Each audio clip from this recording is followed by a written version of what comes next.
Merci à toutes les personnes qui sont présentes pour ce webinaire de Wild Trees avec Aegilim et nos invités.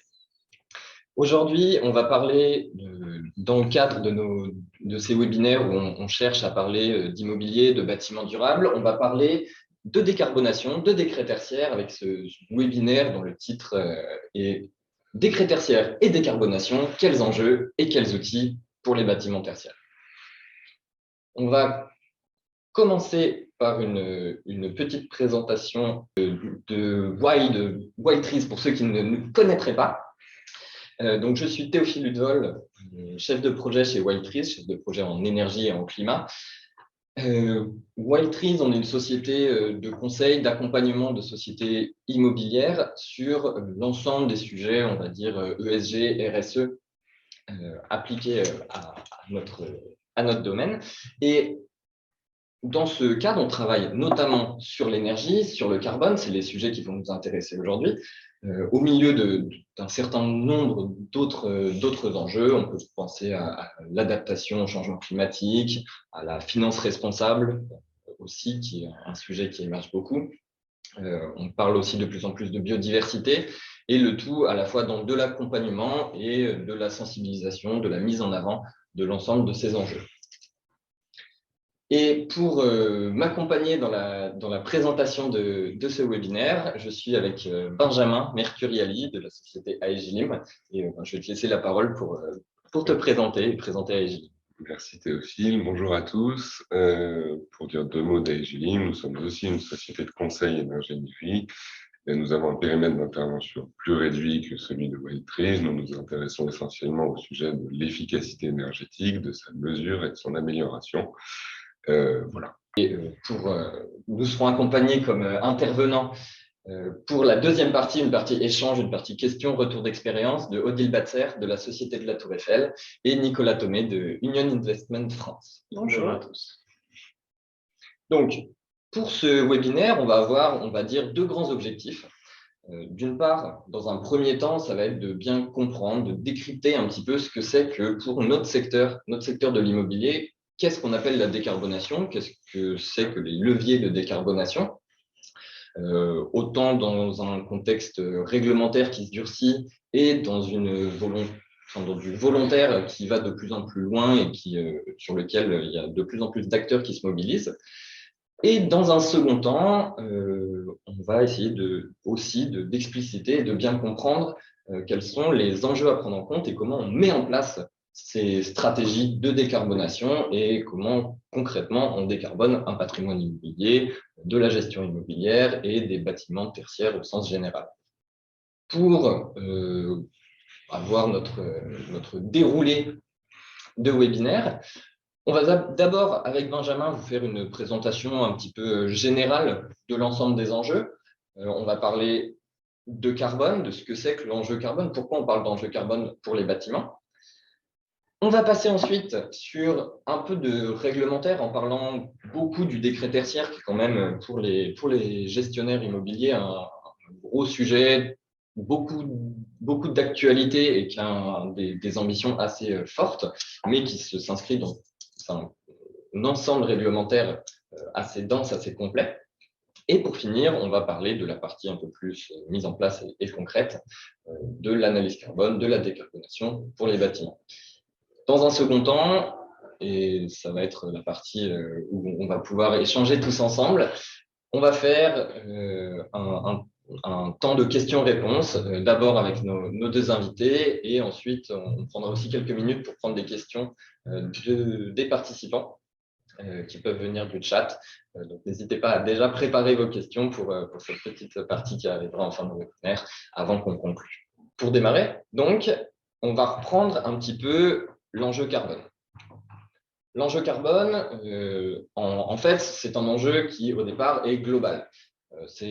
On se retrouve dans un contexte qui est assez net, qui aujourd'hui est bien compris et de moins en moins remis en question, notamment avec les travaux du GIEC, sur les émissions de gaz à effet de serre anthropiques, c'est-à-dire des hommes et des activités humaines, qui mènent à un réchauffement global et un dérèglement climatique.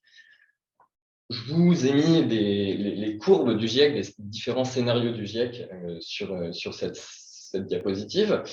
Et ce que je veux surtout en conclure, c'est que si on veut suivre les deux scénarios en bleu, qui sont des scénarios de réchauffement climatique, disons, raisonnables, ou en tout cas qui correspondent aux objectifs qu'on s'est fixés en 2015 avec les accords de Paris, c'est-à-dire un réchauffement mondial qui va au maximum à 2 degrés et si possible à 1,5 degré de réchauffement climatique. Pour arriver à ce réchauffement maximal, en fait, il faudrait dès à présent et sans attendre commencer à faire décroître nos émissions de gaz à effet de serre, chose que on est loin d'atteindre aujourd'hui dans l'ensemble des activités en France et dans le monde. Si tu me permets, Phil, juste un petit mot pour que vous ayez bien l'ensemble du côté macro. Le carbone, c'est une question de budget, c'est-à-dire qu'il y a un montant total de carbone à émettre pour atteindre un niveau théorique de hausse de la température. Si j'insiste sur le côté budgétaire, c'est tout simplement parce qu'il nous faut financer le changement dans ce budget et continuer à financer nos modèles économiques et nos façons de vivre dans ce budget carbone. C'est pour ça qu'on entend parler de l'empreinte carbone d'un Français, de l'empreinte carbone d'un Américain, et c'est pour ça qu'on entend parler de scope en termes de carbone. Toutes ces notions, finalement, vous permettent de comprendre le pourquoi du comment de ces questions. Et donc, finalement, il faut s'intéresser à ce qu'on émet au quotidien, mais ce qu'on va émettre pour émettre moins de... Voilà. Tout à fait. Et en fait, ces objectifs, ils viennent se décliner, comme tu le disais, partout, pour tout le monde, par pays, par secteur d'activité. Chacun doit à la fois se fixer et suivre des objectifs. Et ça, c'est notamment en France, le rôle de la SNBC, la stratégie nationale bas carbone, qui vient donner des budgets carbone. Exactement, c'est le principe. Et notamment des budgets carbone attribués au secteur immobilier, donc des budgets d'émissions maximales que le bâtiment et l'immobilier doivent suivre. Pourquoi le bâtiment est un sujet hyper important dans la décarbonation en France? C'est que sur les émissions de gaz à effet de serre françaises, à cause de l'énergie, il y en a à peu près un quart des émissions françaises qui sont dues aux consommations énergétiques des bâtiments. Après, ça se répartit entre globalement 2 tiers pour le résidentiel, 1 tiers pour le tertiaire, mais c'est un enjeu très structurant pour l'ensemble de la filière bâtiment de réussir à réduire ses émissions de gaz à effet de serre pour que sur les émissions françaises, l'impact soit très fort. Et ça a amené depuis pas si longtemps que ça, moins d'une dizaine d'années, à beaucoup de réglementations qui sont en fait souvent inclus dans des lois, là j'en ai mis une petite liste, des lois généralistes sur la transition, sur le bas carbone, avec des articles qui s'appliquent directement au bâtiment et à l'immobilier. Tout ça, je vous disais que ça vient c'est assez récent. Et on le voit assez bien quand on regarde l'historique du réglementaire, notamment en France, parce que c'est beaucoup la France qui va nous intéresser aujourd'hui.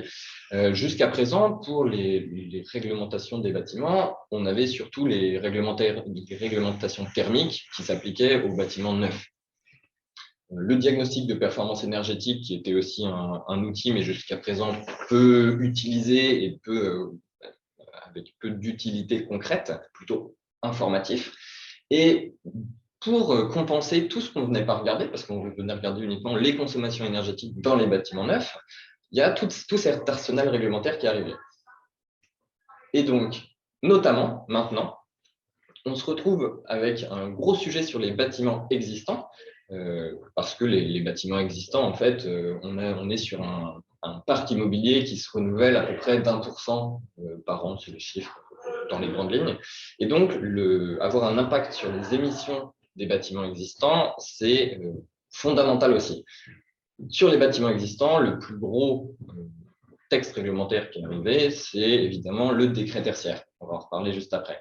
Mais on a aussi d'autres textes, le décret Bax par exemple, la refonte du DPE aussi, qui impacte le tertiaire, mais aujourd'hui beaucoup les logements surtout.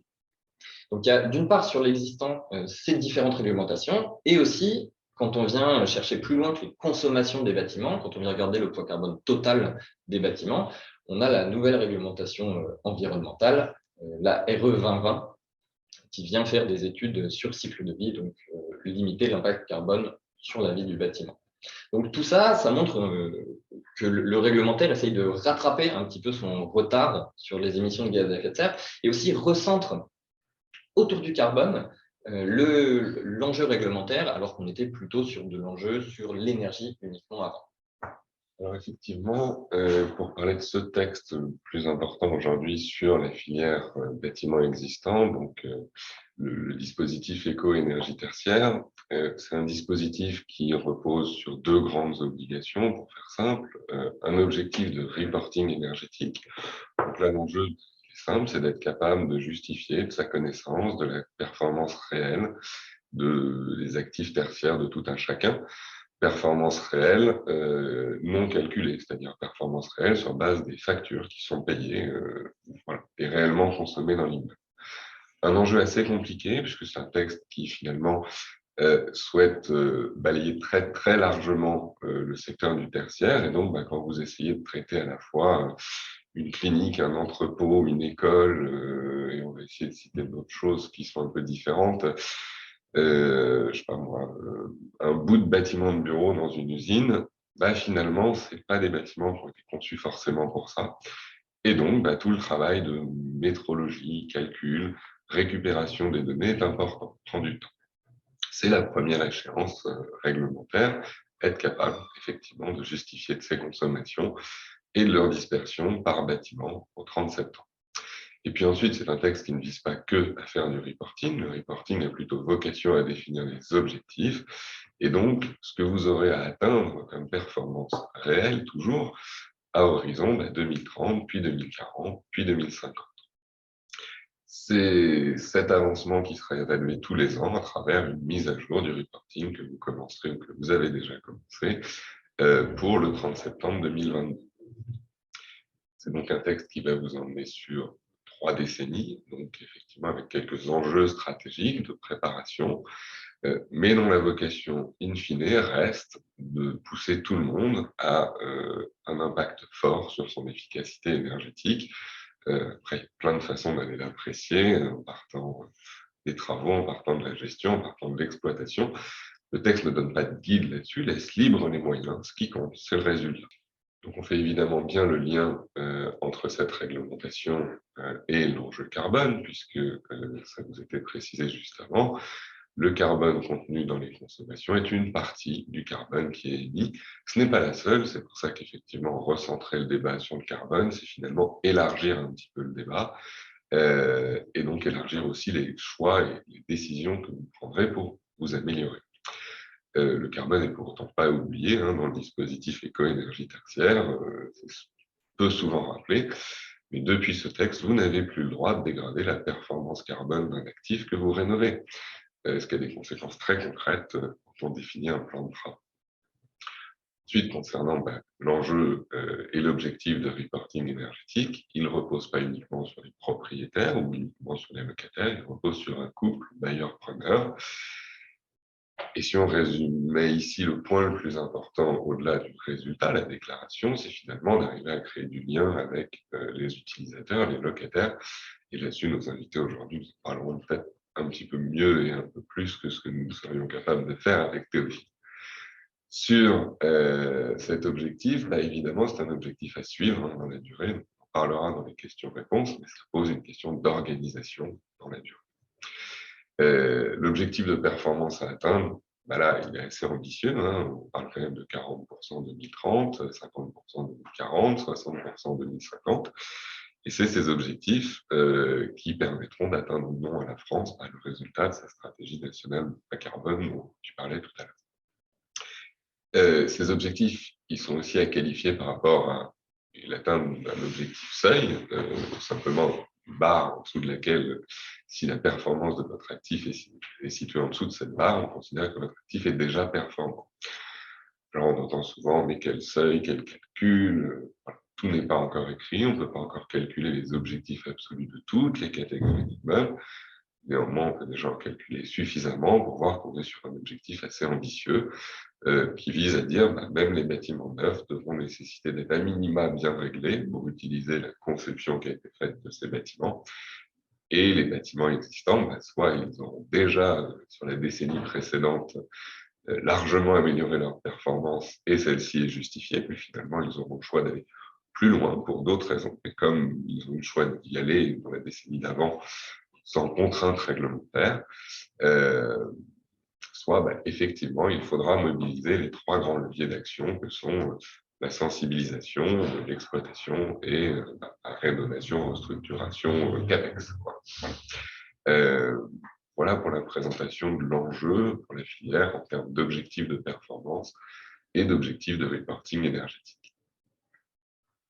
Merci Benjamin.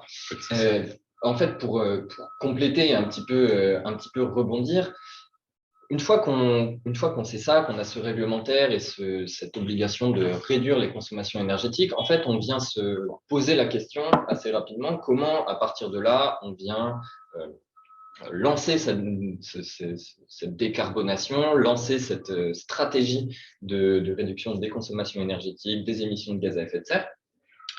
C'est important de repartir d'une composante initiale quand même, c'est que sur ces consommations d'énergie, on ne peut pas les oublier, dire qu'on ne veut plus ces consommations d'énergie, parce qu'elles font partie même de l'ADN de ce qu'est un bâtiment, c'est répondre à un besoin qui est d'héberger une activité, éventuellement, enfin, ça peut être une activité pour du tertiaire, du bureau, de l'entrepôt, forcément répondre à un besoin, notamment de confort des occupants, de possibilité de mener son activité, et donc chauffer, ventiler, climatiser, etc.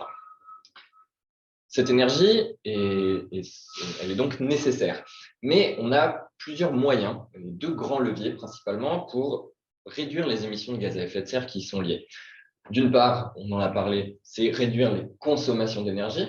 On parle beaucoup en ce moment de sobriété, c'est-à-dire de demander moins, probablement, moins de services éventuellement, et être plus efficace dans les services qu'on rend grâce à l'énergie.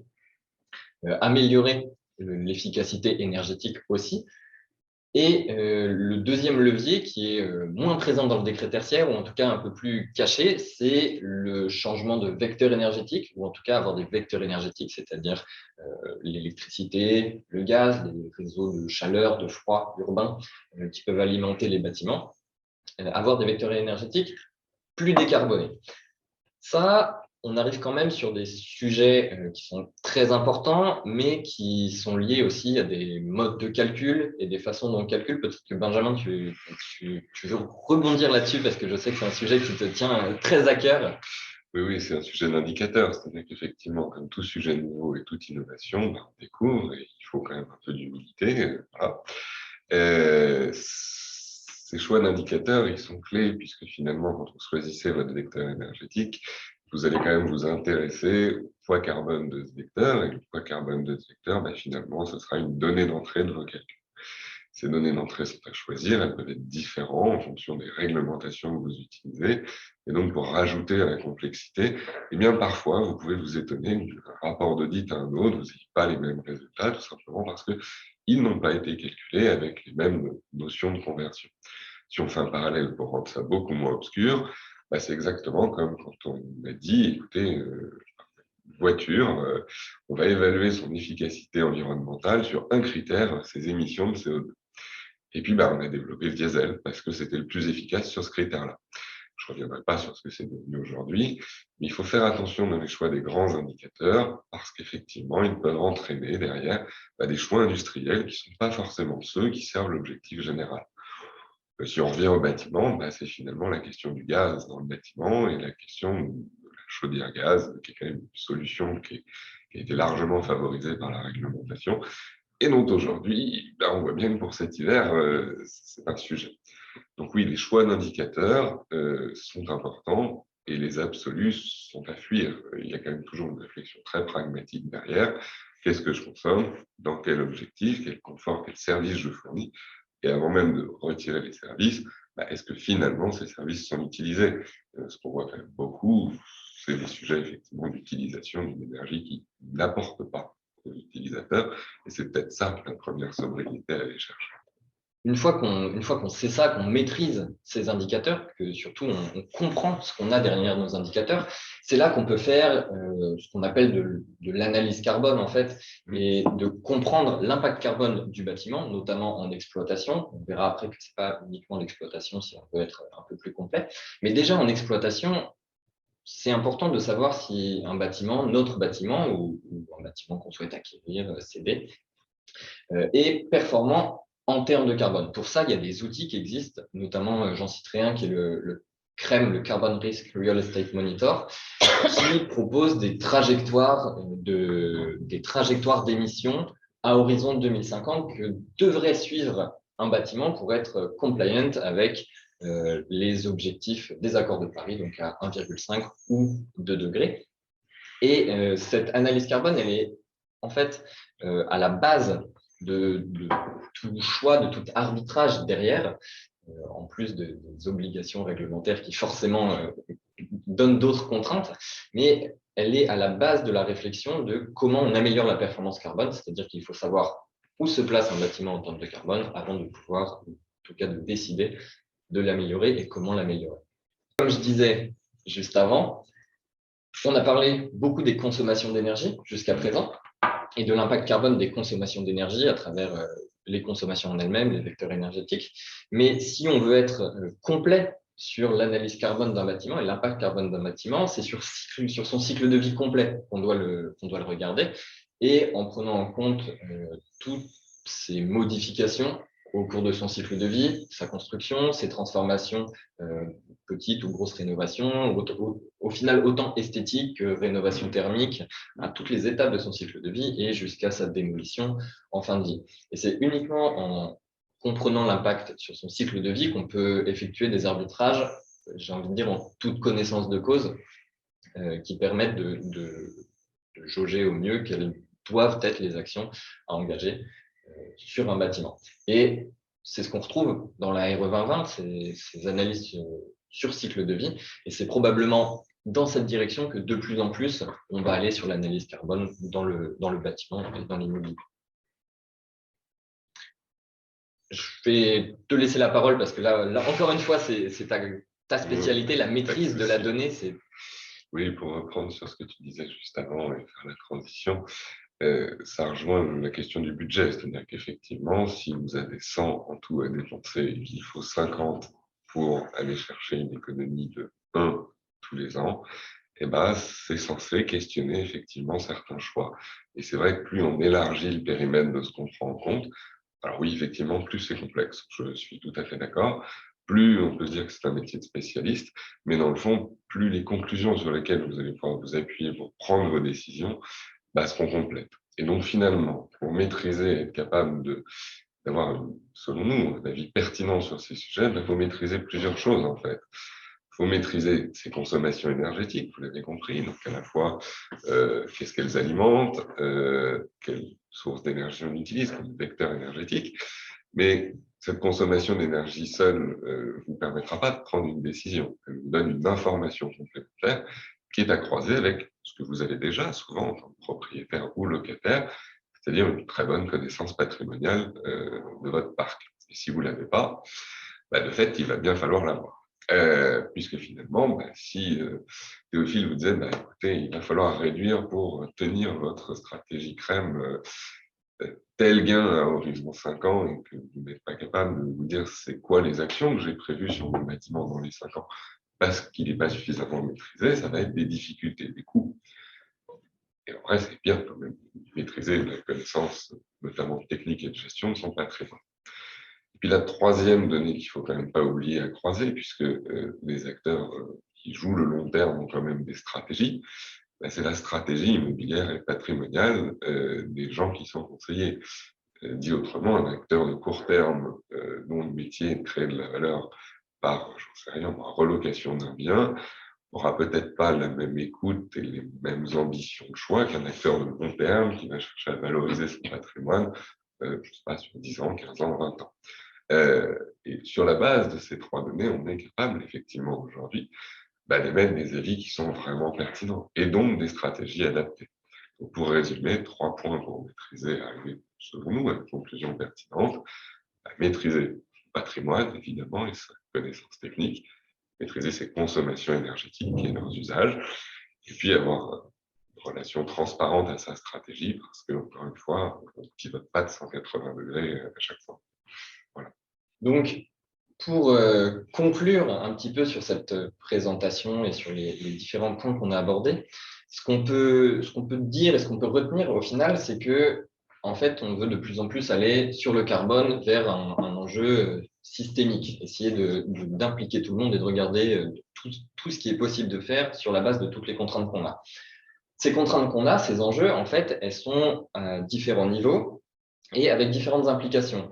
On a la pression réglementaire qui elle-même est au niveau français, mais aussi au niveau européen. On a les politiques aussi d'investissement qui ont tendance à bouger parce qu'il y a de plus en plus de transparence demandée par les investisseurs et qui poussent les sociétés immobilières à aller vers plus de maîtrise et de la décarbonation. On a ces points-là d'une part. D'autre part, on a toute une chaîne de valeur, mais qui est intrinsèque au fonctionnement de l'immobilier.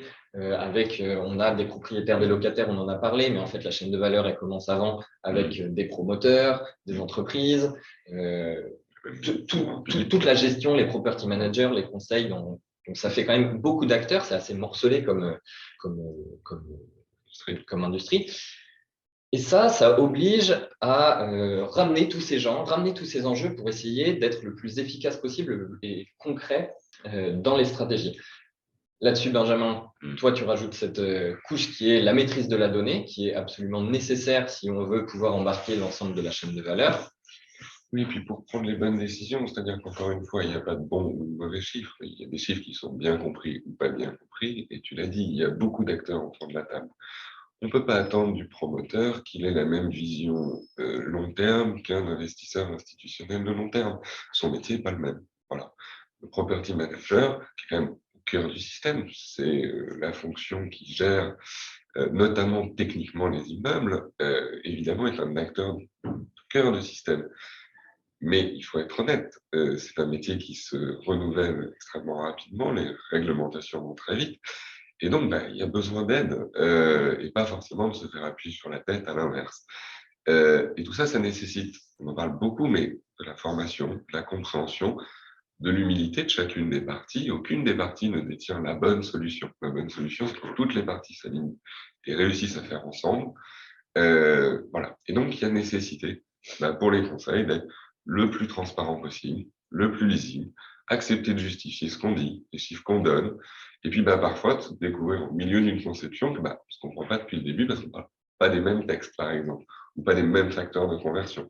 Et c'est des choses que vous allez rencontrer de plus en plus souvent. Pourquoi j'insiste sur la maîtrise de la donnée? Parce qu'en fait, il va quand même falloir s'en justifier demain. Et pour pouvoir se justifier, il faudra bien être capable de remonter à votre donnée de départ, quasiment justifier vos choix et documenter vos résultats. C'est pas grave de se tromper, c'est grave de se re-tromper. Voilà. Faut essayer, c'est comme ça qu'on apprend. Merci Benjamin. J'espère que cette présentation d'introduction a été claire et comprise par tous. Et maintenant, on va passer à une séquence d'échange avec nos deux invités. On a avec nous Odile Batzer de la Société de la Tour Eiffel et Nicolas Thomé de chez Union Investment France. Je vais vous laisser vous présenter rapidement. Odile, à toi l'honneur. Merci. Alors, donc, Société de la Tour Eiffel est une SIC, c'est la 5e foncière de bureaux. Le patrimoine s'élève aujourd'hui à 1,8 milliard pour 600 000 m² et un peu plus de 500 locataires. On a 3 particularités. La première, c'est la granularité de nos locataires, justement, puisque on a 20 gros locataires qui représentent à peu près la moitié du patrimoine. Donc, vous voyez, on a 450, 480 locataires pour 300 000 m². C'est une granularité très particulière.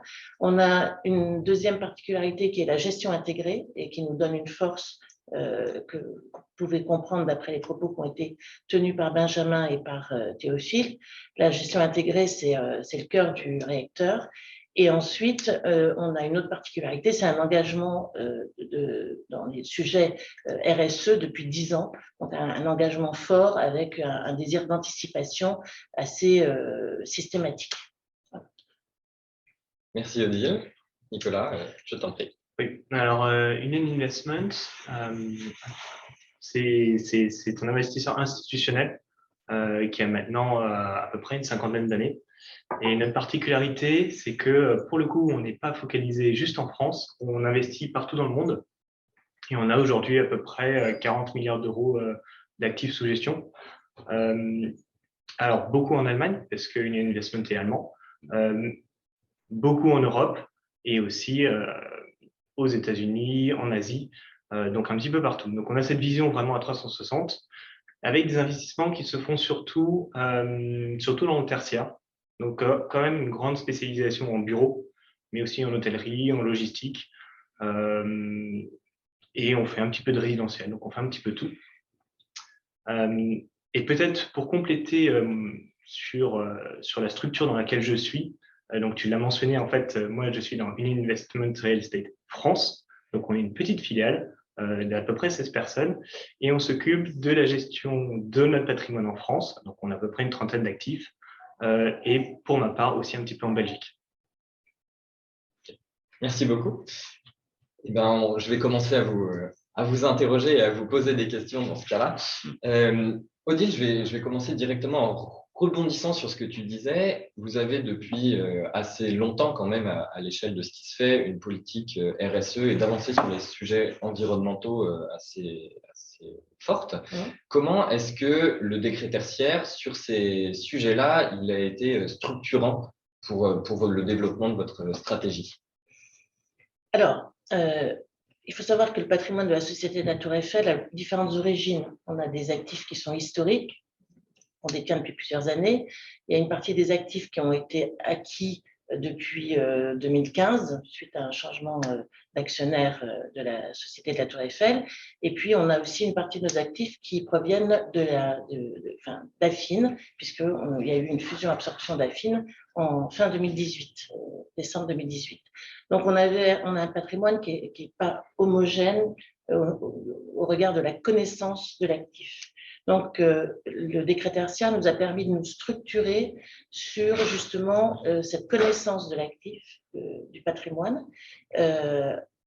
On a établi les profils consommateurs des actifs. On a screené vraiment toute la structuration énergétique, donc PDL, PDL unique, multi-PDL, des syndicats de copropriété, des ASL, des AFUL, enfin, tout le contexte juridique aussi de l'actif.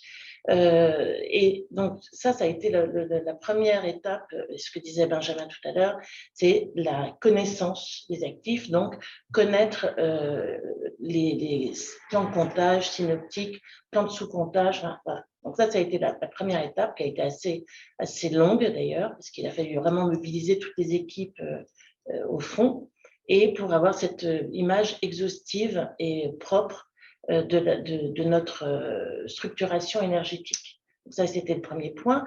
Le deuxième point, ça a été ensuite d'identifier les points de levier pour faire bouger ces consommations. Parce que, oui, ce que j'ai oublié de dire, c'est que ce screen des comptages, sous-comptages, etc., nous a amené une connaissance de nos consommations, que ce soit d'ailleurs partie commune et pour certains parties privatives également. Donc, une fois qu'on avait cette connaissance, on a identifié les points de levier pour travailler sur ces consommations. Et on a également, ça nous a également permis d'embarquer nos locataires. C'est un des objectifs. Hein. Le décret tertiaire, clairement, il a deux objectifs. Hein, c'est réduction des consommations, donc décarbonation, et il s'adresse aux locataires principalement. Et donc ça a été, ça nous a permis vraiment de mettre en marche certains locataires avec nous. Ok, super, merci pour ce premier retour. De ton côté, Nicolas, chez Union, vous avez un peu, comme tu disais, cette double contrainte, c'est-à-dire que vous êtes sur de la gestion de bâtiments principalement en France, avec une pression réglementaire forte en France, et vous avez aussi des objectifs et des contraintes qui viennent de l'Allemagne. Comment est-ce que ce double enjeu, vous le gérez chez vous, chez toi et chez Union France? En fait, c'est vraiment un enjeu qu'on vit un petit peu au quotidien parce qu'on a l'habitude de travailler sur les deux plans de manière systématique, un peu seulement pour le développement durable.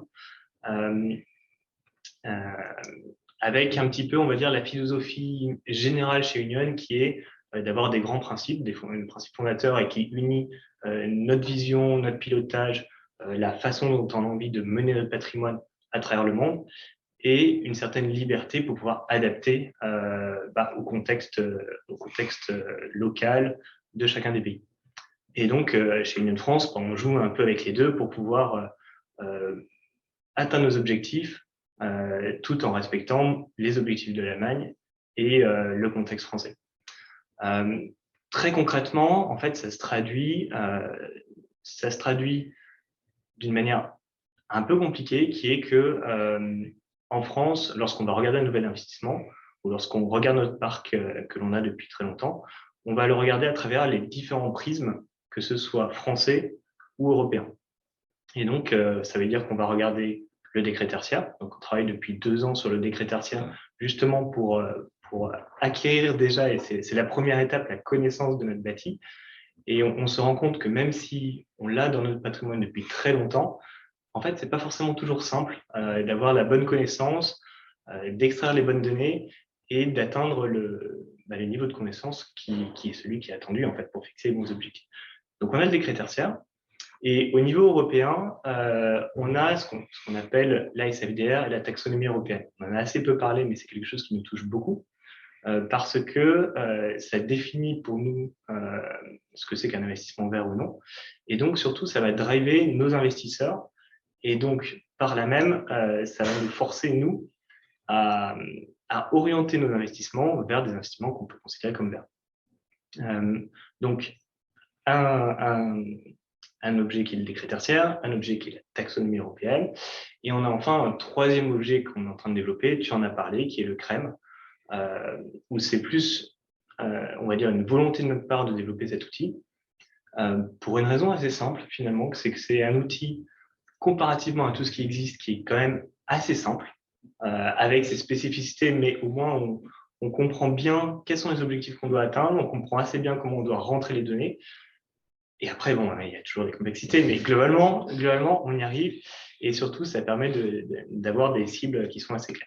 Donc, on travaille sur les 3 volets, avec des résultats forcément sur un même actif qui ne sont pas toujours les mêmes. Donc, on essaye de jongler avec tout ça. L'avantage quand même, c'est que même si c'est des prismes et des analyses différentes, ça vient à peu près tous de la même origine qui est les réductions des gaz à effet de serre. En fait, du coup, ça se croise beaucoup. C'est-à-dire qu'à partir du moment où on a les données, on regarde les différents indicateurs, ça nous permet d'avoir une vision un petit peu globale, mais on sait qu'on va dans la bonne direction. Parce que finalement, du coup, on peut dire qu'il y a un enjeu, encore une fois, la maîtrise et la compréhension de la donnée de départ, puisque finalement, vous utilisez la même donnée dans différents schémas, et du coup, l'enjeu, c'est peut-être de ne pas refaire plusieurs fois ce sujet-là pour être efficace chez vous.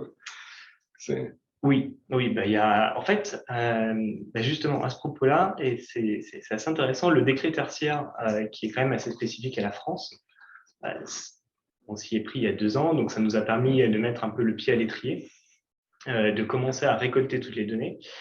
Et une fois qu'on a eu ça, ça a été beaucoup plus facile de mettre en place les différents outils qui sont venus plutôt par une volonté de notre direction en Allemagne, donc le CREM, parce qu'on avait déjà cette maîtrise de la donnée. Et donc, quelque part, on a pris un tout petit peu d'avance, mais ils sont en train de rattraper très, très vite sur ces sujets. Pour continuer sur ce sujet décret tertiaire, Benjamin, tu l'as abordé un tout petit peu tout à l'heure en disant que c'était un texte qui était encore en construction, dont on n'avait pas tous les tenants et les aboutissants finalisés, on va dire. Comment est-ce que, je vais peut-être vous poser la question à tous les deux, mais commencer par toi, Odile. Comment est-ce que vous gérez cette espèce d'entre-deux d'un texte qui est très ambitieux, mais pour autant pas tout à fait finalisé dans vos décisions, dans vos stratégies, vos choix d'investissement, d'arbitrage? Alors, je pense qu'il faut faire la différence entre le dispositif éco-énergie tertiaire qui émane de la loi Elan et qui est un texte réglementaire, de Opérat, qui est un outil et qui effectivement est encore en cours de finalisation avec des éléments manquants, des valeurs absolument manquantes, etc. Donc, moi, je fais bien la différenciation entre les deux. Et pour moi, je l'ai dit tout à l'heure, mais le décret tertiaire a vraiment deux objectifs: réduction des consommations et donc décarbonation, et embarquer les locataires qu'on n'avait pas réussi à embarquer par l'annexe environnementale et les comités environnementaux, qui donc, quelque part, sont un peu un échec vis-à-vis de ce point-là. Et donc, c'est pour ça que le décret tertiaire s'adresse principalement aux locataires et leur fait porter la responsabilité de déclarer leur consommation. Donc, il y a vraiment ces deux objectifs-là dans le décret tertiaire.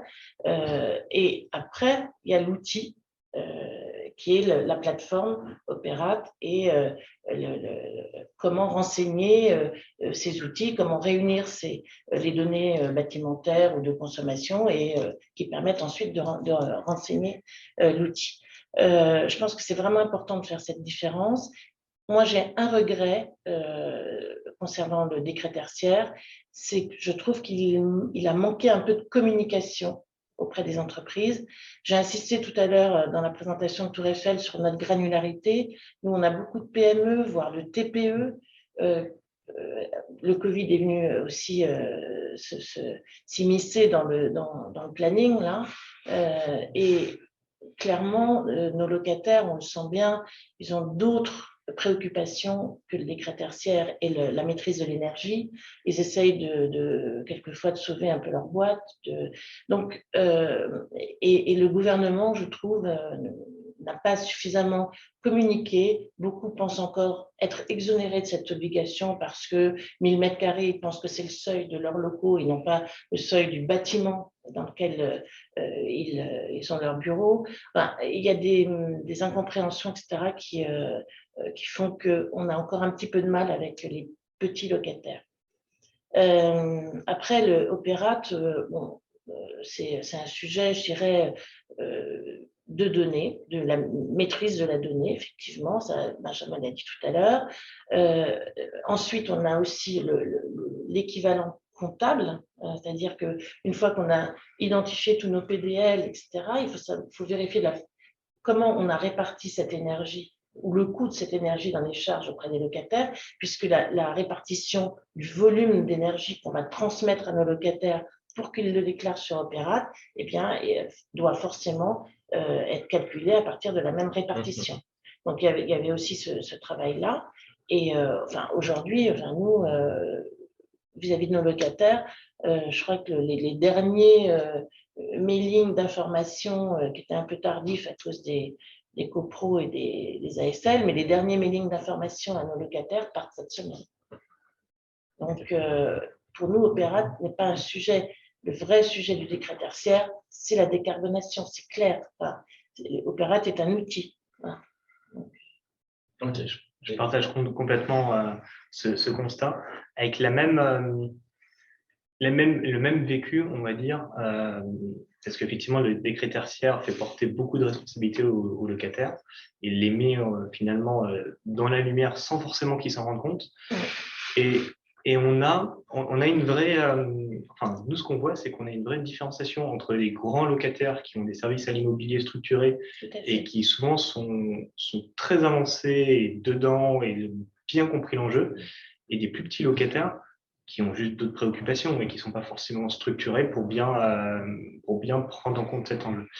Et un de nos enjeux en tant que bailleur, c'est d'essayer d'accompagner tout le monde pour monter. Et effectivement, on a encore des mailings qui se sont faits la semaine dernière. Donc, on y arrive, mais c'est un vrai enjeu, une vraie difficulté. Et toi, Benjamin, sur les locataires, parce que tu es au cœur du système de traitement de la donnée, de compréhension de la donnée, est-ce que tu penses que le décret tertiaire, et puis le décret tertiaire est en fait aussi tout ce dont on parle en ce moment en termes de plan de sobriété au vu des,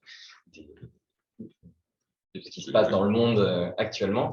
Est-ce que tu penses que ça va être un bon moyen, un bon levier d'engager les locataires dans moins de consommation énergétique? Parce qu'on sait que jusqu'à présent, ça a été plutôt compliqué de les sensibiliser à ces sujets-là. Comment tu vois les choses?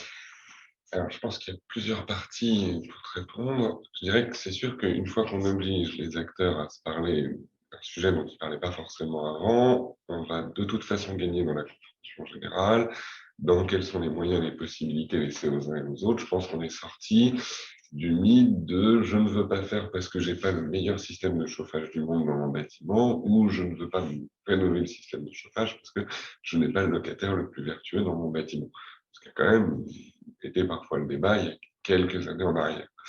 Donc, je pense que sa première vertu, c'est lorsque les parties sont bonne foi, bonne compétition, que le bailleur a vraiment envie d'aller à l'efficacité énergétique de son parc et que les locataires ont compris l'intérêt pour eux d'y aller. Je pense qu'effectivement, il va beaucoup aider. Parce que obligation d'échange, parce que compréhension mutuelle et possibilités. Et ça, c'est si tout le monde travaille dans la transparence. D'autres stratégies pourraient être de dire, dans le fond, je traite que les grands comptes parce qu'ils ont un service structuré, et puis les autres locataires, finalement, j'aurais réglé mes bâtiments, ils bénéficieront de fait de ce qu'on décidera avec les gros. Enfin, il ne m'appartient pas de juger si c'est une bonne ou une mauvaise stratégie, je trouve pas forcément la plus large, et je pense que l'enjeu, c'est effectivement d'emmener tout le monde. Deuxième sujet important dans le cadre du décret, c'est qu'on parle de consommation réelle, c'est-à-dire que ça n'a rien de théorique ou de calculatoire, c'est la facture, et donc c'est ce que vous payez. Vous avez tous les références à l'actualité, au prix un peu dingue atteint cet été par l'énergie en Europe, et je pense que là-dessus tout le monde en entend parler. C'est sûr qu'à 1 000 € le mégawattheure, le sujet intéresse d'un coup tout le monde, et c'est plus trop un sujet de spécialiste. Voilà. Maintenant, ça va prendre du temps à se traduire. C'est pas comme un logement, vous avez votre facture tous les jours, c'est la vôtre. Si vous arrêtez de faire tourner le lave-linge ou le four, ça va être concret directement dans votre facture. Au bureau, c'est un peu différent dans qui paye la facture, dans quand est-ce qu'elle est facturée, refacturée. Voilà, c'est toute une mécanique de gestion qui risque un petit peu de lisser cet effet signal-prix. Même si je pense que là, pour le coup, la communication, le gouvernement, ce qu'on entend depuis début juillet, va beaucoup aider.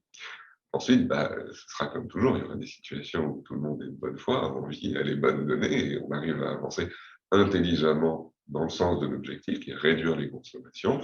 Maintenant, on est dans un secteur qui est concurrentiel, qui est privé. Moi, je m'attends quand même à ce que ça permette à certains d'avoir de nouveaux arguments commerciaux pour mettre à disposition leurs locaux, par exemple, pour offrir une expérience utilisateur différente à leurs locataires. Après tout, la TPE qui a un peu du mal à y aller, elle attend peut-être de son propriétaire à minima un fléchage, et puis peut-être un petit peu plus. Donc, on va peut-être retravailler un peu la relation bailleur-preneur autour de choses un peu différentes.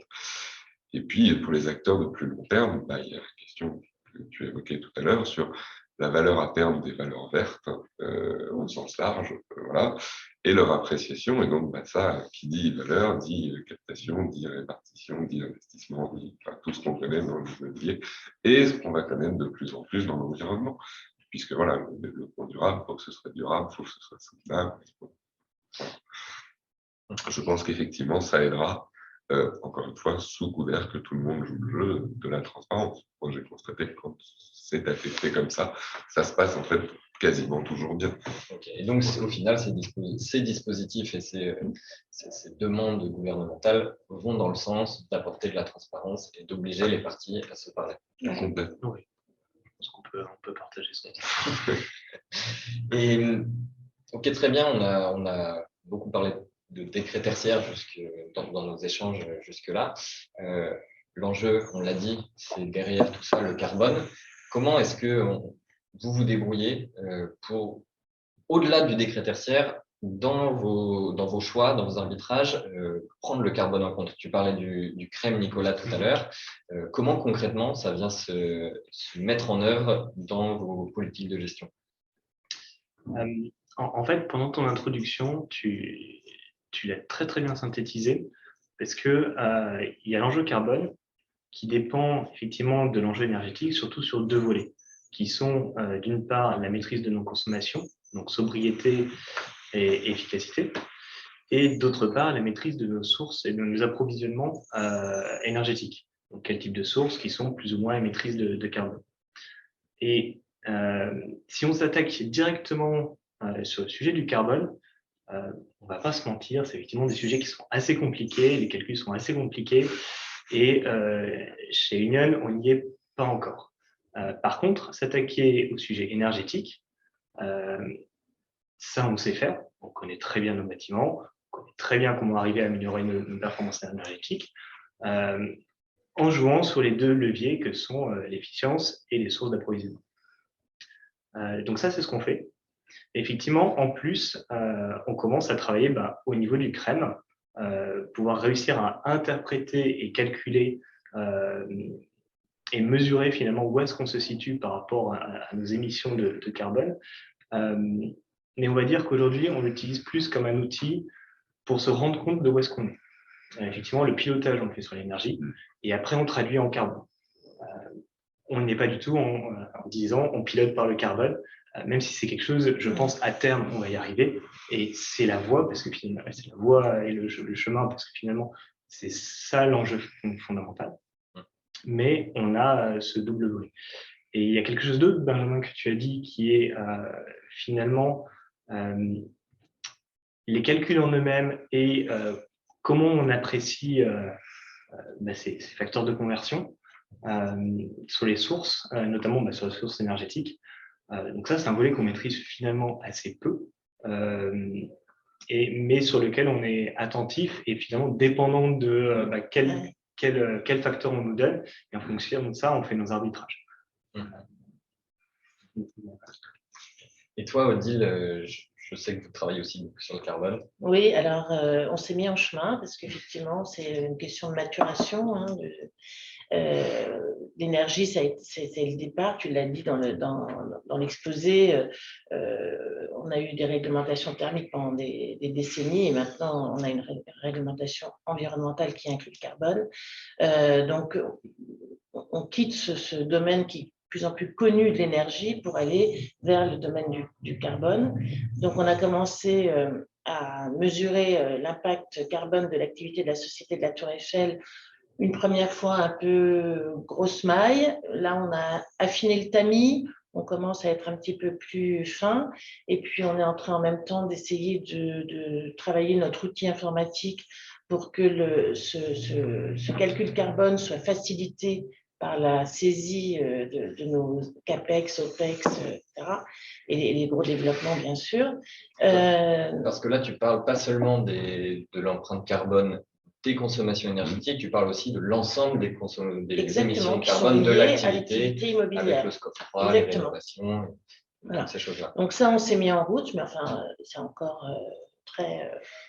on est encore un petit élève, mais on va en avoir besoin de toute façon pour toutes les réglementations qui vont arriver, la taxinomie européenne notamment, et donc c'est inexorable. Enfin, je veux dire, il faut commencer et je pense que le faire petit à petit, c'est une bonne solution parce que ça permet de s'approprier les problématiques, les données, les concepts et donc de maturer. De comprendre finalement un peu ce qu'on maîtrise, ce qu'on a affiné, ce qu'on a… Et où est-ce qu'on peut faire levier pour diminuer les émissions de gaz à effet de serre. Et d'ailleurs, il y a des ateliers qu'on a menés au sein de la Société de la Tour Eiffel avec les différents départements et donc les différents métiers pour essayer de leur faire comprendre et s'approprier toutes ces notions et qu'ils comprennent comment travailler dans leur quotidien dans cet esprit. C'est-à-dire, au final, passer de la compréhension de l'enjeu à comment on applique chacun dans son activité professionnelle, parce qu'il y a encore des fois, même souvent, un grand écart entre même des gens qui sont convaincus dans tant qu'individus, mais qui n'ont pas forcément les moyens ou la compréhension de comment, dans leur environnement professionnel, faire avancer les choses. Et je crois que c'est Nicolas qui l'a dit tout à l'heure, mais la formation est un des fondamentaux dans toutes ces nouvelles notions, ces nouvelles réglementations qui vont s'appliquer à l'immobilier. Donc, on est obligé de se mettre en formation permanente. Si je peux juste rebondir sur ce que tu disais, Odile, effectivement, il y a un vrai... c'est un processus qui est vraiment très itératif. C'est-à-dire que personne ne peut juste plonger dans le sujet en disant je vais être un élève parfait dès le début.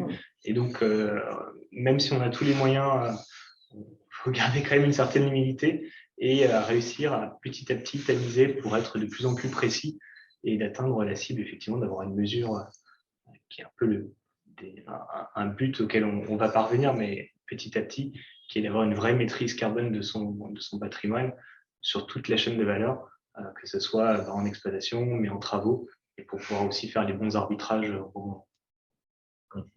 Donc en fait, au final, pour synthétiser tout ça, ce que vous, là où vous en êtes, c'est dans une volonté d'aller de plus en plus vers ce carbone et de l'inclure rapidement dans vos politiques de choix et de définition de vos indicateurs. Oui, et transmettre ces informations au département investissement, au département développement, puisque nous, on a aussi une petite activité de construction sur nos fonciers résiduels. Donc, c'est aussi très important pour les équipes de développement de savoir exactement ce qui se passe au moment où ils font l'acte de construire. Et comme le disait, je crois, Benjamin tout à l'heure, qu'il y ait une transmission de celui qui construit à celui qui exploite derrière, chose qui n'est pas forcément toujours le cas. Oui. Voilà, d'où la gestion cycle de vie. Et Odile, à un moment dans ta réponse, tu as parlé de taxinomie, je crois, et d'investissement vert. C'est aussi Nicolas, tu as dû parler aussi. Nous, c'est quelque chose qu'on se très la taxinomie, en fait, ça apporte un peu une nouvelle façon de voir l'investissement, notamment dans l'immobilier, avec une définition de ce qu'est vert, de comment on définit un investissement vert.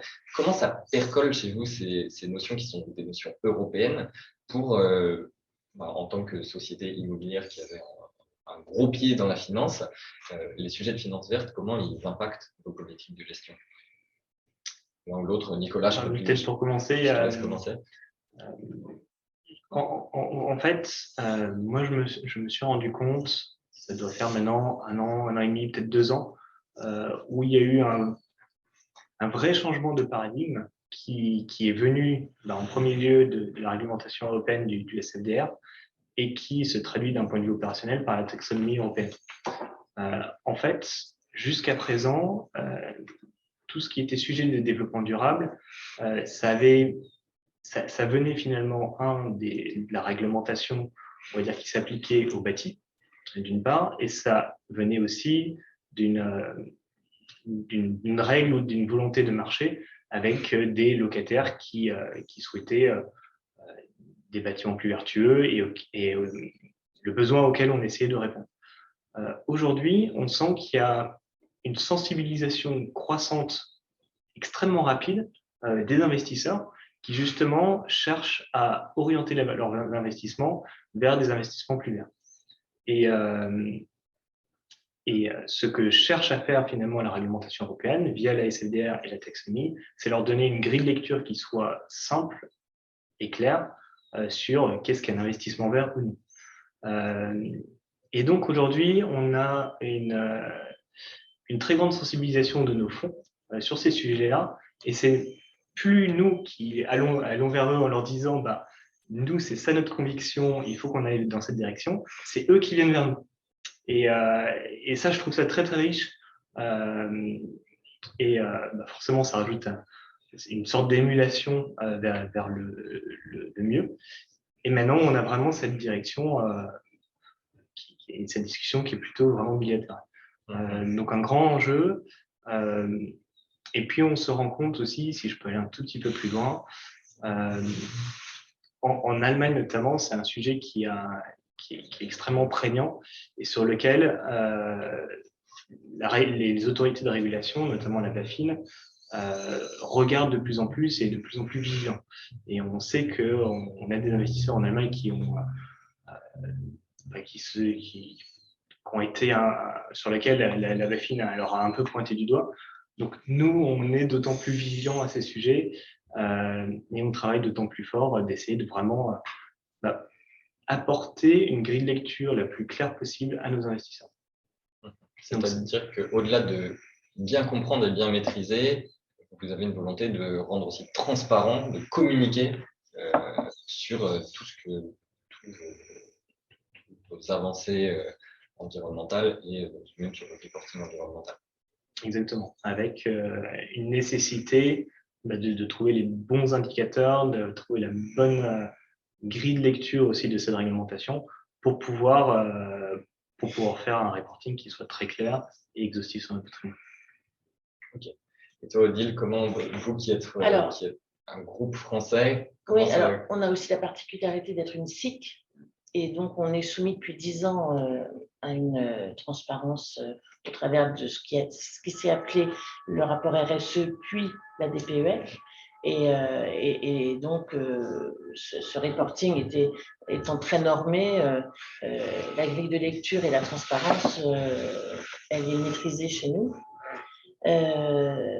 Ceci dit, je trouve que Nicolas est un peu optimiste en disant que la taxinomie est une grille de lecture facile et compréhensible. Alors, non, c'est le but, c'est l'objectif affiché. Après, effectivement, et je suis d'accord, c'est très compliqué. Voilà. Et il y a la CSRD qui arrive également prochainement, après la taxinomie. Donc, tout ça va complexifier quand même pas mal notre travail de reporting, malheureusement, et on ne peut que le regretter parce que ce qui est simple et compréhensible, c'est quand même un petit peu plus facile. Mais voilà. En revanche, je suis d'accord avec Nicolas sur le fait que tous ces textes, toutes ces réglementations sont en train de vraiment de créer un faisceau de coopération entre les différents acteurs.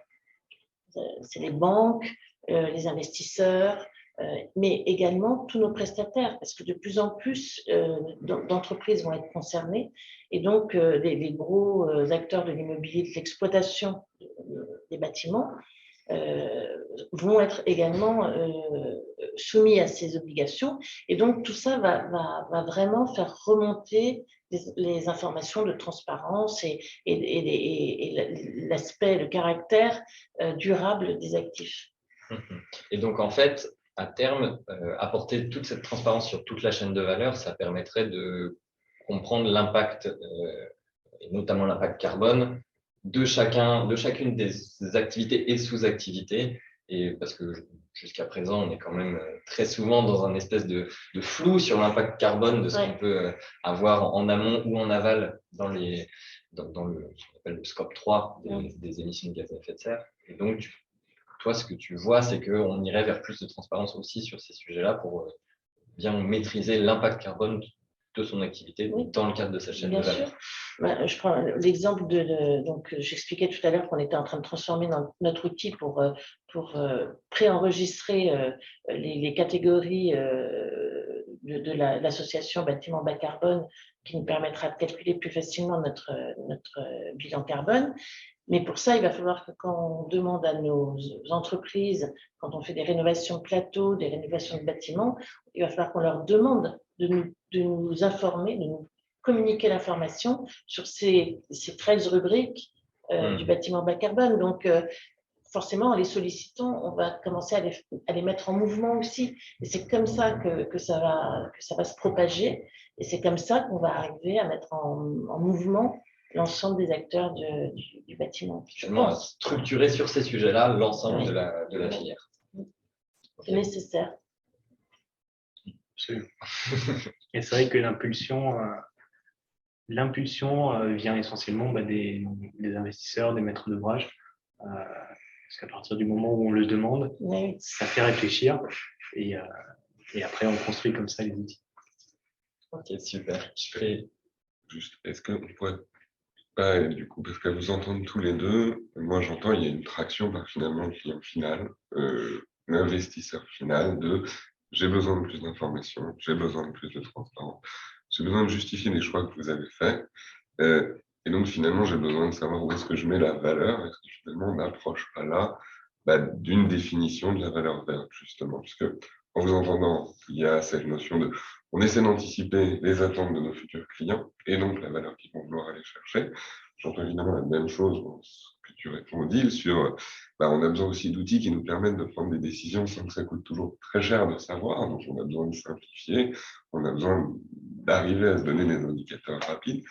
Est-ce qu'il y a quelque chose autour justement de cette croyance dans la valeur verte? Est-ce que c'est pas ça le changement de paradigme dont tu parlais il y a 2 ans, ou complètement autre chose? Parce qu'on peut le voir soit par la vertu, voilà, tout le monde a envie d'être plus vertueux et tant mieux, soit de fait par les indicateurs qu'on connaît aujourd'hui. Pour être plus rentable, est-ce qu'il ne faudrait pas être tout simplement plus vertueux? Est-ce que c'est pas ça le changement de paradigme que tu évoques? Parce que c'est un petit peu ce qu'on entendait dans vos 2 réponses, hein. Oui, oui, tout à fait. Mais, la valeur verte, nos métiers, c'est quand même de préserver la valeur de nos immeubles, voire de l'améliorer. Donc, je pense que, en tout cas, tout directeur ou responsable RSE doit avoir cette conviction qu'en mettant en place toutes ces actions, tous ces plans d'action, on apporte quelque chose de positif et un jour de valorisable. Aujourd'hui, ça ne l'est pas et c'est compliqué, on le sait, mais in fine, il y a un moment, et je pense que la taxonomie va être l'outil qui va justement déclencher cette notion de valeur verte, puisqu'on sera, on sera obligé de publier un pourcentage d'alignement de nos activités. Et donc là, voilà, et c'est très intéressant d'ailleurs que la taxonomie se soit rapprochée de la finance pour ça, comme si on avait besoin de la finance pour justement donner un indicateur qui soit fiable et mesurable. C'est exactement ça. Un de ces enjeux, effectivement, que ce soit notamment la taxonomie, c'est de pouvoir identifier un petit peu cette valeur. Un autre outil finalement, dont on a parlé, qui est le CREM, un des objectifs fondamentaux aussi, c'est de pouvoir évaluer à quel moment nos actifs émettent davantage de CO2, et donc derrière en fait, pouvoir aussi commencer à sentir ce qu'on appelle le brown value, c'est-à-dire à partir de quel moment nos actifs pourraient être décotés parce qu'ils surémettent. Alors aujourd'hui, on n'y est pas encore, c'est-à-dire qu'on commence à savoir où est-ce qu'on se situe. De là à avoir une vraie appréciation de quelle est cette valeur, il y a beaucoup de recherche qui est dessus, on y est très attentif. C'est encore difficile à bien cibler. Mais effectivement, pour moi, c'est l'enjeu des foncières communales. Merci à tous les deux. Tout à fait, merci. Et je vois que le temps file, on va passer peut-être sur des questions un peu plus d'ouverture. Je vais commencer par toi, Odile. On a beaucoup de réglementations sur le climat, on en a parlé beaucoup aujourd'hui. On a en fait parlé beaucoup d'atténuation du changement climatique, réduire les émissions de gaz à effet de serre produites par l'activité. Mais ça, c'est un point parmi d'autres. On peut parler d'adaptation au changement climatique, de biodiversité, d'écosystèmes. Pour des sociétés immobilières qui sont un peu non sachantes sur l'ensemble de ces sujets, ça fait beaucoup d'axes et de pistes à suivre. Toi, qui as une vision depuis assez longtemps sur l'ensemble de ces sujets, qu'est-ce que tu conseillerais à des sociétés qui veulent justement se lancer et qui parfois pourraient se sentir un peu perdues? Alors, d'abord, je conseillerais de ne pas mener tous les combats en même temps parce que on a besoin d'une certaine concentration pour entrer en profondeur dans la connaissance des sujets. Et donc, je conseillerais d'être un peu séquentiel dans le traitement et l'intégration de ces sujets dans les stratégies environnementales d'une entreprise. Après, c'est vrai je vais prendre l'exemple de la biodiversité. On en parle de plus en plus, mais c'est un peu la dernière roue des sujets environnementaux en général, alors qu'on sait aujourd'hui que c'est un sujet dont l'importance est équivalente au sujet de la carbonation et donc de la décarbonation. Pourquoi? Parce que même si on règle le problème du dérèglement climatique, des émissions de gaz à effet de serre, etc., on aura à faire face au problème de l'effondrement de la biodiversité. Donc, voilà, il y a des sujets qui jusqu'à présent paraissaient anodins, c'était un peu la cerise sur le gâteau. Enfin, moi, j'ai subi quelques petites plaisanteries sur mon appétence pour ces sujets-là au départ, mais aujourd'hui, on s'aperçoit que c'est vraiment, ça pèse aussi lourd dans l'avenir de l'humanité que le carbone. Donc, voilà, il faut aussi faut bien regarder quels sont les enjeux qui sont en jeu. Voilà. Ça marche. Toi, Nicolas, on a dit, tu vois beaucoup de réglementations et de pratiques en France, en Europe. Comment, pour toi, dans le futur, en fait, qu'est-ce qui va être structurant sur tous ces sujets comme réglementation, si on doit être un peu prospectif? Qu'est-ce que tu vois comme être les sujets les plus sur le devant de la scène et qu'est-ce qui va pousser la filière finalement à se décarboner ou autre d'ailleurs?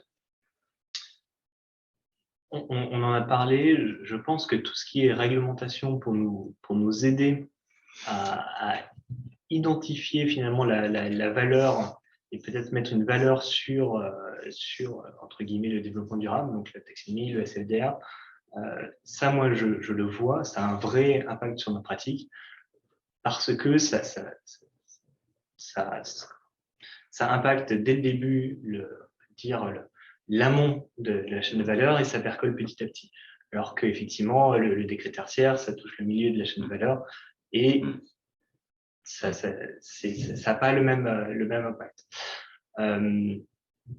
Après, effectivement, là où on continue de construire et là où on va, je l'ai dit et effectivement, je me suis un petit peu mal exprimé et Odile m'a repris. Non, mais c'est vrai, la taxonomie européenne, le but, c'est de faire quelque chose qui soit clair, lisible et compréhensible.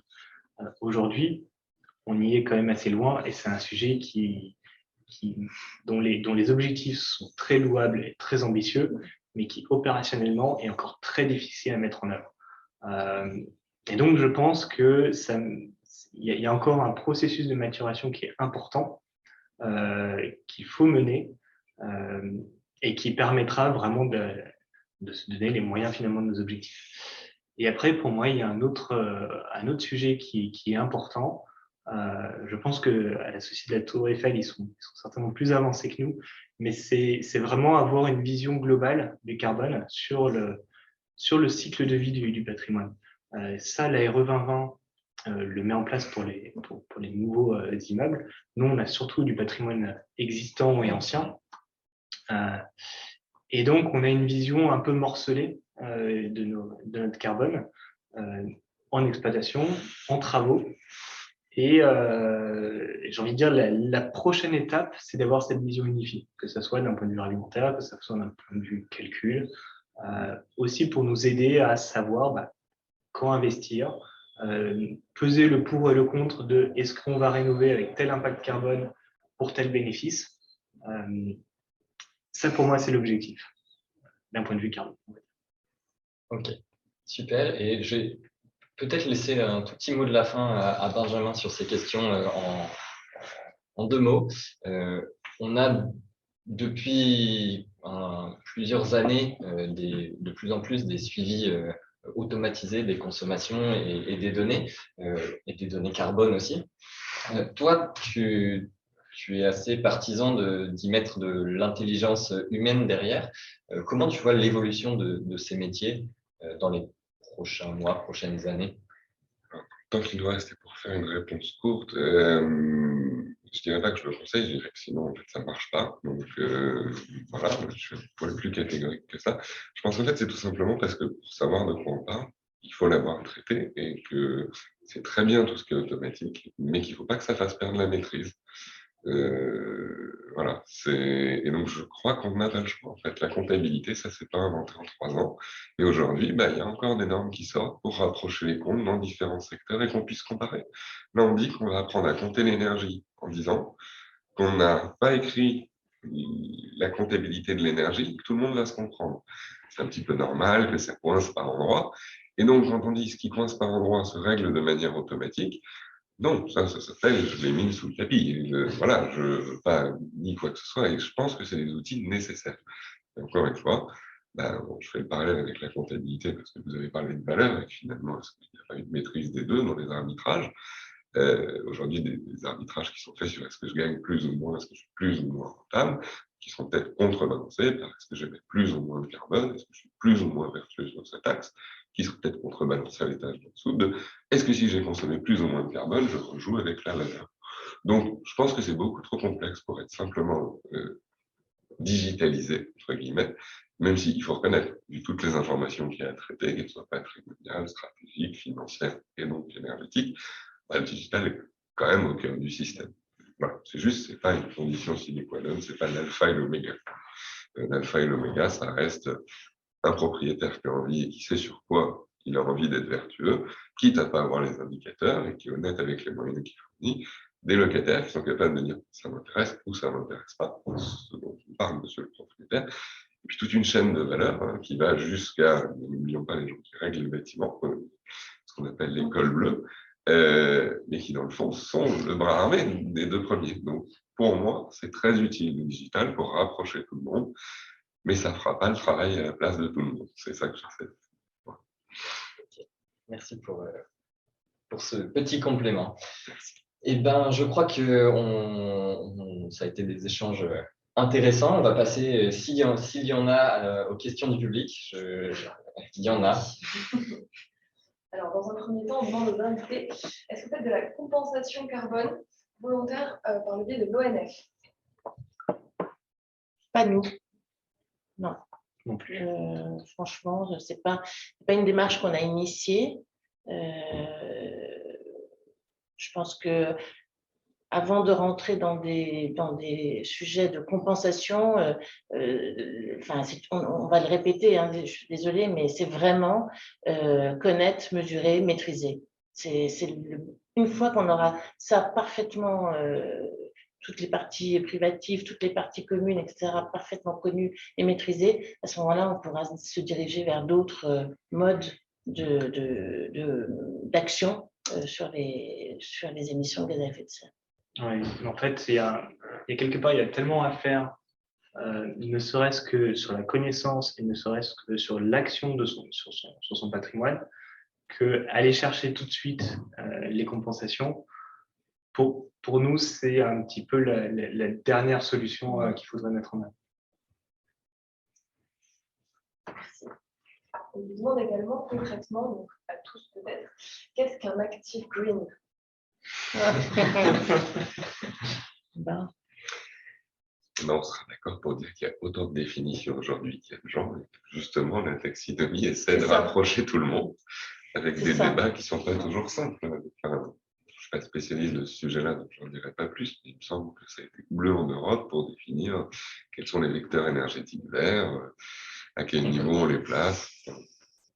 Je suis tout à fait d'accord avec toi. Je pense que la taxinomie va être l'outil qui va nous permettre, avec les difficultés de mise en place pour le moment, mais qui va nous permettre de définir avec ces critères. Il y a 6 objectifs qui sont atténuation, adaptation, économie circulaire, biodiversité, pollution et eau.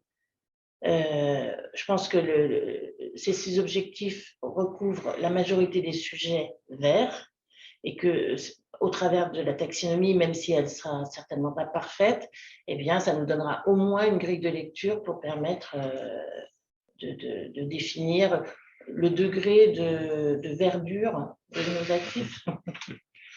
Et peut-être pour compléter, On sent qu'il y a, depuis 10 ans, on avait beaucoup les certifications environnementales qui venaient attester d'une performance verte.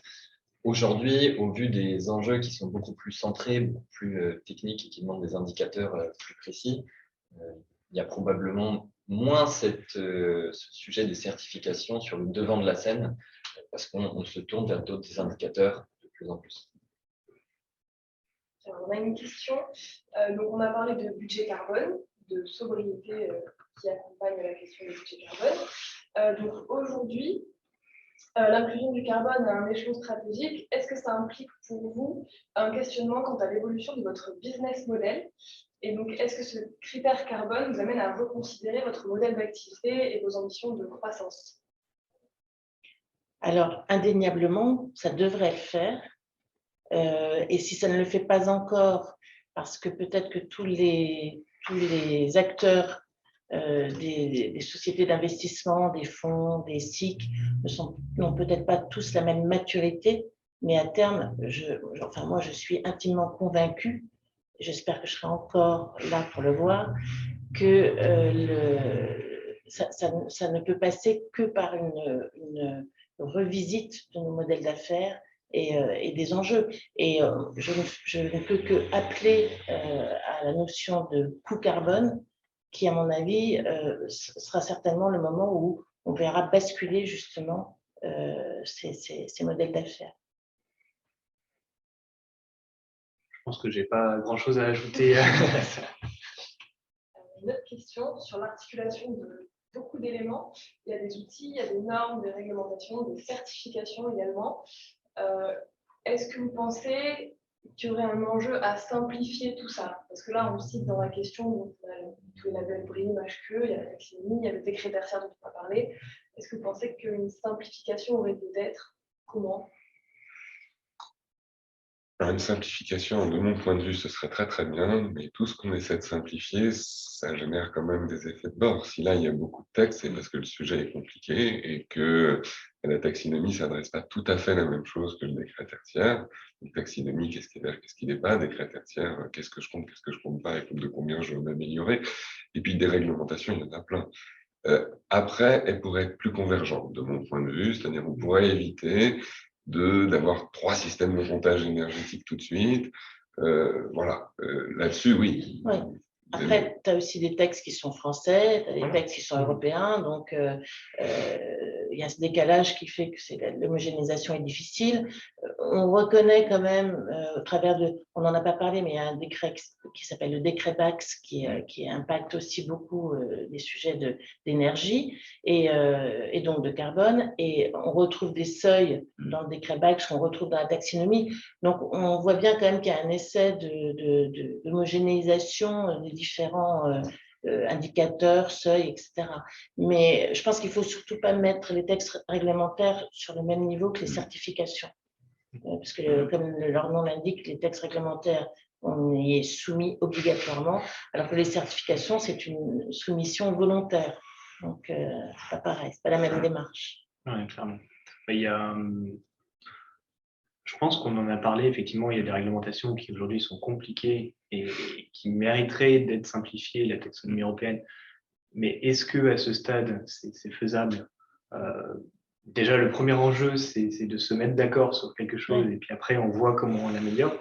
Et effectivement, comme c'est un sujet qui est compliqué, comme il y a une multiplicité d'acteurs et une multiplicité de destinations vis-à-vis de ces différents éléments, il faut aussi être assez humble dans son approche et cibler déjà les textes qui nous concernent, se concentrer là-dessus.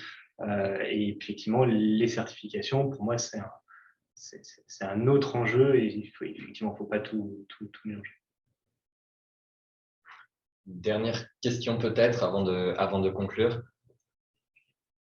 Il y a une question sur les actions que vous mettez en place pour justement embarquer et impliquer vos locataires. Alors, je peux commencer, Nicolas? Bien sûr.